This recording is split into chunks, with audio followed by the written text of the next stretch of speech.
Hey everybody, this is a real quick video. In case you have Under Armour Sport Wireless Train earphones, Bluetooth headphones, and you need to do a hard reset to the factory default settings on them, you're going to want to do this reset for one of two reasons. The first one is troubleshooting in case these headphones are not working because they're not connecting to the Bluetooth or they're not pairing with your phone or something.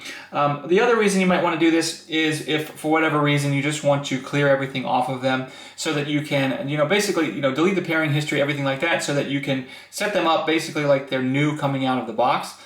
So last thing is if you just want to get a new set of headphones, I'll go ahead and put a link in the description to where you can get a new set of headphones for a good price. But anyways, to do the reset, we need to make sure these headphones are turned on. And then once they're turned on, we're just going to press and hold the volume up and the volume down on buttons on the headphones for about 5 to 10 seconds.